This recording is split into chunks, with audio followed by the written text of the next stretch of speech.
epistle lesson comes from Romans chapter 7, verses 15 through 25. I don't know what I'm doing because I don't do what I want to do. Instead, I do the things that I hate. But if I'm doing the thing that I don't want to do, I'm agreeing that the law is right. But now I'm not the one doing it anymore. Instead, it's sin that lives in me. I know that good doesn't live in me, that is, in my body. The desire to do good is inside of me, but I can't do it. I don't do the good that I want to do, but I do the evil that I don't want to do. But if I do the very thing that I don't want to do, then I'm not the one doing it anymore. Instead, it is sin that lives in me that is doing it. So I find that, as a rule, when I want to do what is good, evil is right there with me. I gladly agree with the law on the inside, but I see a different law at work in my body. It wages a war against the law of my mind, and it takes me prisoner with the law of sin that is in my body. I'm a miserable human being. Who will deliver me from this dead corpse? Thank God through Jesus Christ our Lord.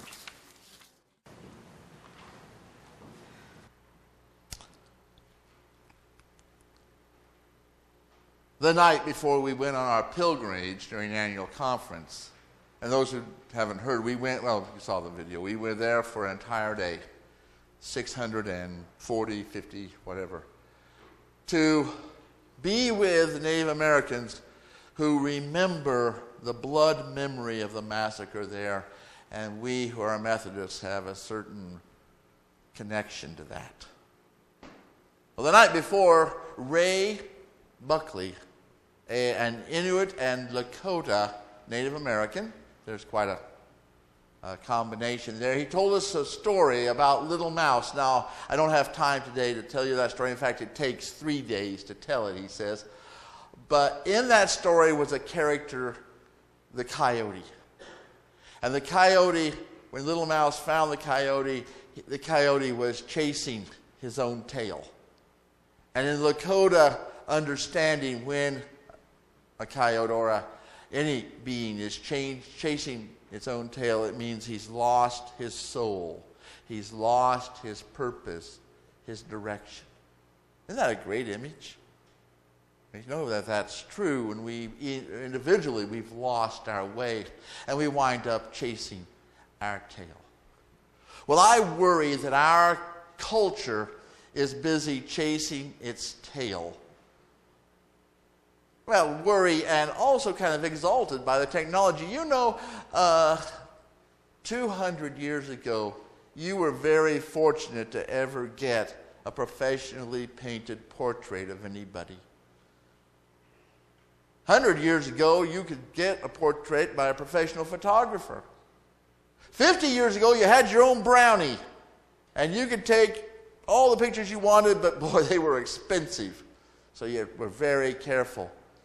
Today, we just take pictures everywhere. Shoot, shoot, shoot, shoot, shoot. And then we've added to them the idea of the selfie. If I push a certain button on this thing, I can take my own. Well, we put selfies up on YouTube, on Facebook, where they're there forever. It might be a selfie with a friend. Yeah. It might be a selfie with a strange invertebrate being attacking you.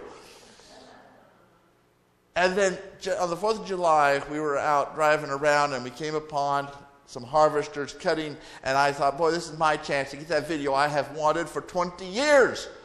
The video of the cutters coming through 2 combines at a time. So I climbed the fence and I walked out in the field and I put the camera up and I shot it perfectly, except somehow I had pushed the selfie button. 5 minutes of nothing but that. Boy, it's hard to know how that's changed our lives. But you know, even before cell phones or smartphones and all of that, the selfies, writers could do a selfie, and that's what Paul does in this passage today from his letter to the Romans. He turns the camera on himself. He's been talking about the law and grace, and how the law is not the grace. The law is merely a list of the things you can do to avoid the grace. And just by avoiding the bad things doesn't mean you'll get the grace. That's the struggle he's having. And last week we talked about you're going to be a slave to somebody. You're going to serve somebody. It might be the devil, it might be the Lord, but you are going to serve somebody.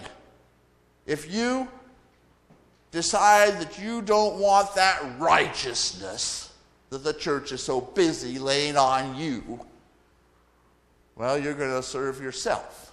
And you're going to serve your desires. You're going to serve whatever comes down the pike and wind up being serving that which is not God. And it all falls apart. It doesn't work. It piles up and becomes too heavy to bear. Or, like Paul, you discover how heavy it is, like he did on the road to Damascus, and you discover the power of Jesus Christ to forgive you. And then you serve Christ. And that's what happened to Paul. He turned around. He was a slave to, he called it sin. I call it ego. You know, egos are a great thing. Without egos, we couldn't do a job, because egos help us learn what not to do, and egos help us learn what works and what is great, and then our egos project into the future what I don't want to do and what I'd like to do. But then we start thinking that is who we are. Unfortunately, the ego is never in the now, this moment. And we get confused about the ego being us, and we wind up doing things that we don't realize we're doing. Paul hits that stump. Yes, the law is there and it doesn't save you. Yes, I am a slave to Christ, and nobody but like Paul. I mean, he suffered. He was in jail. He was in shipwrecks. He was beaten. He gave everything for Christ, and yet he calls out, he cries out, I don't know what I'm doing, because I don't do what I want to do. You ever had that? You know perfectly well what you want to do, and yet you find a good reason not to. You know you should have gone on that visit to somebody. You know you should have given to this cause or this person. You know you should have helped and said the right thing, but something else came up. I know. We do that. Paul goes on to say, instead I do the very thing I hate. Oh, man. I want a show of hands of anybody who doesn't know what that means. No, doesn't know what that means. I'm taking notes. We all struggle with that.